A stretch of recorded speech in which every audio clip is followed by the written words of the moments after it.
Here we are at the foothills of Annapurna South. A few of us trekked to Kagbusandi Lake, a spectacular place, and we are camped here for 2 days. Every muscle in my body screaming at me and asking, why the hell do you bring us here? But my heart rejoices with a rapture of a completely different sort. Heart overflows with ecstasy, but body screams in pain. These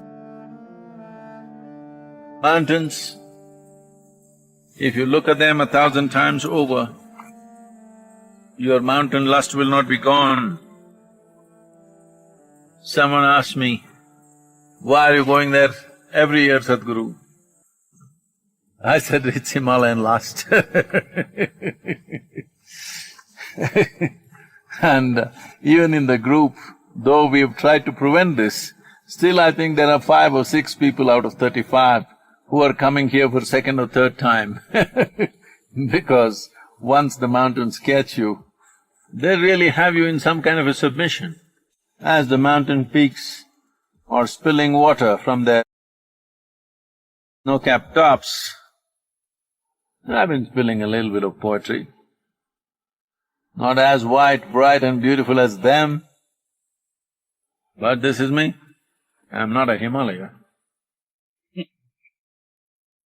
So here, let me read one for you. Haven't done this in a long time, huh?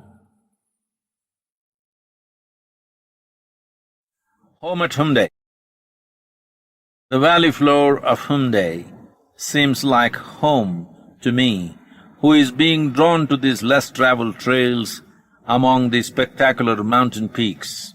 Ever since he invaded my breath and being and drew me into his cosmic breast, I am like an infant in the comfort of a loving mother's womb, not a care about life or death, unfettered even by longings of the beyond, as here has become beyond and beyond is here.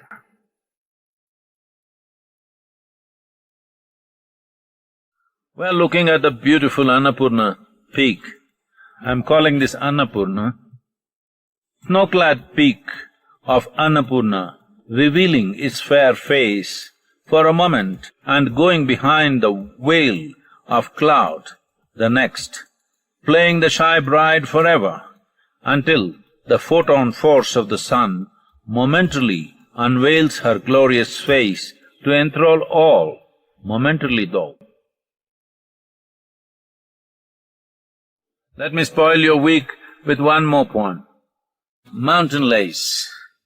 Snows melt to cover the bare mountain face with the white lace of streams large, or trills, thin and sinuous. This fragile lace of white water turns into torrential river that all shall fear and respect. It's very difficult to explain what mountains can do to a person. I don't know if you can ever call a man who has never been to the mountains. For ages this has been so. I beseech everyone, particularly the youth of the nation and the world, to have some kind of a romance with some mountain. A mountain that challenges you, a mountain that draws you, a mountain that makes you submissive by its sheer size, strength and presence. Welcome to Himalayas, all of you. One thing everybody must make sure, there are 1,000 issues in life, but I'm not the issue. That means you have decided you're always a part of the solution, never a part of the problem. I'll have to hang with you a little bit more. Sadhguru, if you impact every face that you meet positively, unasked, you will become a leader. Ozzy, how are you? Still holding off, man. I liked him, I liked his place, I liked the people I met there.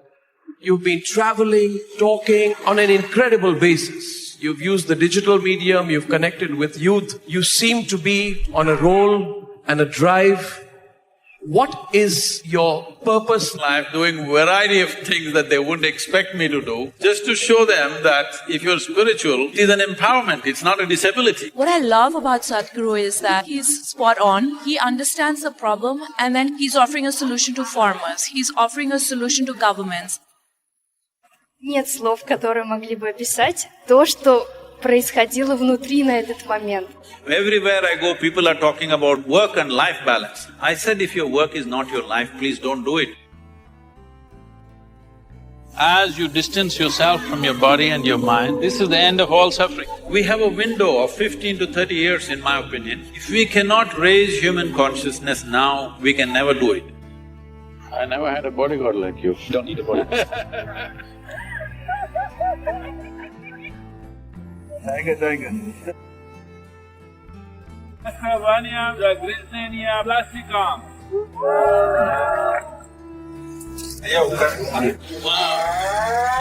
Now we move to Shiva.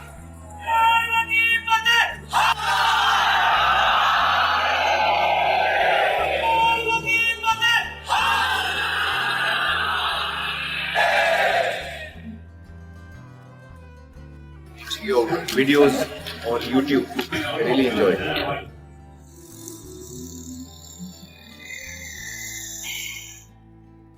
Where we come from. Privilege and honor. What consciousness means is an intelligence not identified with any boundary of you and me and this and that. सद्गुरु जी प्रणाम। नमस्कारम। तू प्यार का सागर है।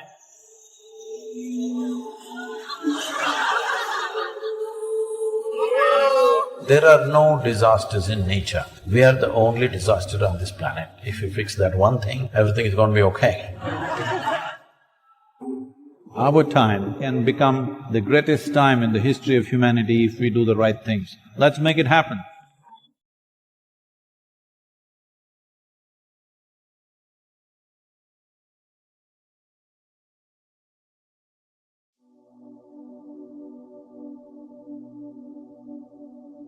Bullying is happening everywhere, all the time, isn't it?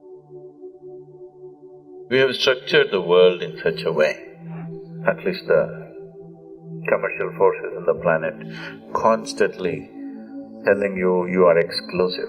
And once we breed this exclusiveness, bullying is natural. This has to change, but that's not going to change overnight. That needs lots of work on humanity. Sadhguru, there's a lot of violence going on in the world now, and even my daughter was doing a paper on bullying in schools. So I found myself wanting to be able to explain to her what the source of violence is, and I wasn't too good at it. So I was wondering if you could speak to that, and then what somebody like myself could do to assist in the schools. Help. See, if they do not train in school, how will they live in this world which is full of bullying anyway?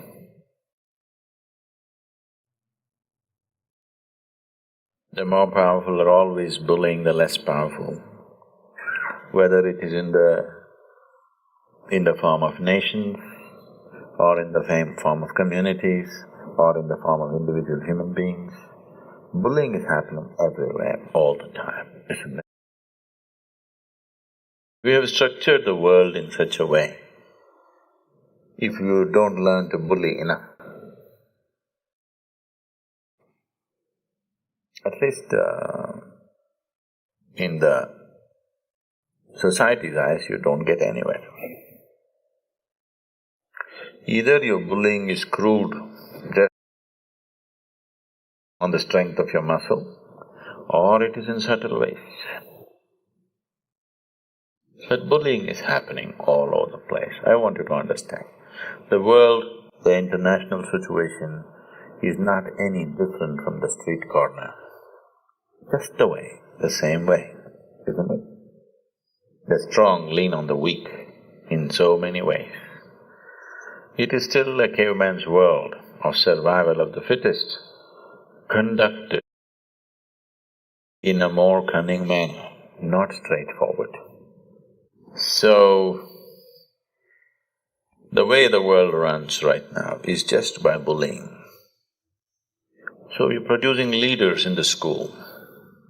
Those who bully well could become leaders tomorrow.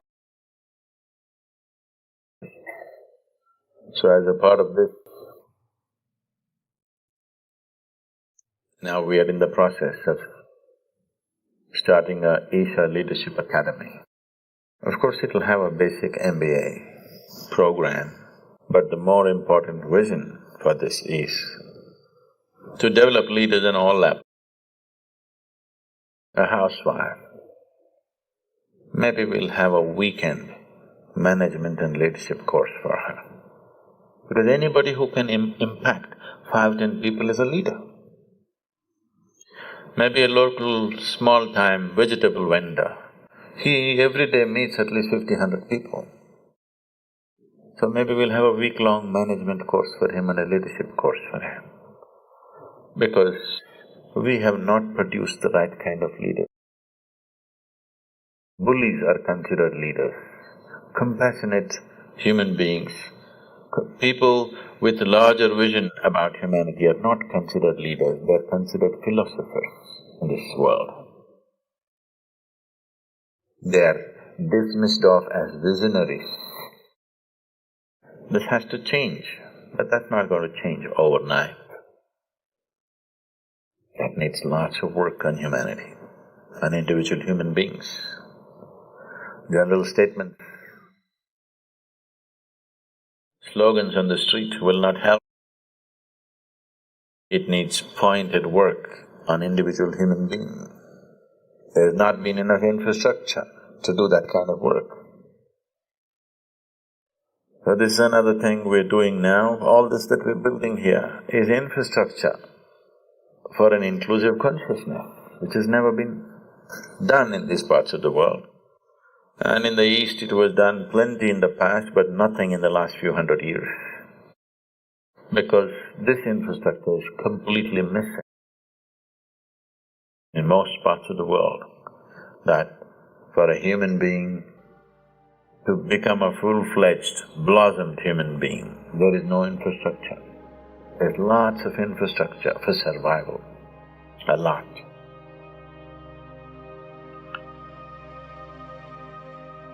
So bullying is essentially, children are doing it because they perceive that's how the world works.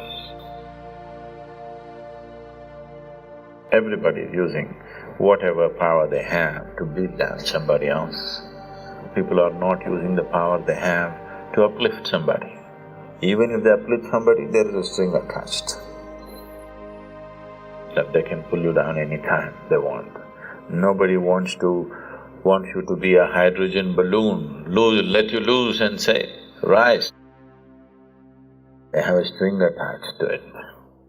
For this we need a powerful, non-sectarian spiritual process to liberate people like that, so that every human being can blossom in his own way. He need not be my way or your way. He can blossom in his own way as long as he's inclusive, as life is.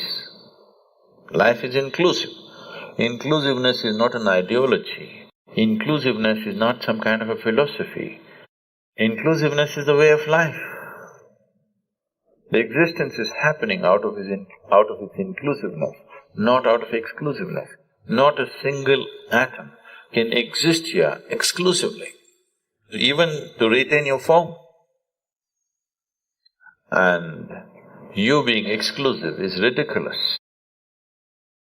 But the whole world is, at least the commercial forces on the planet, constantly telling you, you are exclusive. And once we breed this exclusiveness, bullying is natural. Bullying is not just because somebody is evil. Once exclusiveness is bred, bullying is natural. Inclusiveness is the only answer. Inclusiveness not in terms of I love you, you love me, just clearly seeing life that it's an inclusive process. Experientially seeing it's all inclusive, there is no other way to be.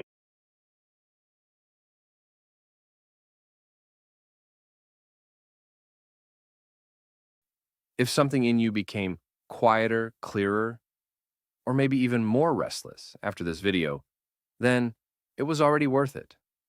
Let us know what you felt, tell us your city, and if you can, subscribe and send it to someone who would appreciate this too. These little actions help the message go further. Thank you, Big Hug, and see you in the next video.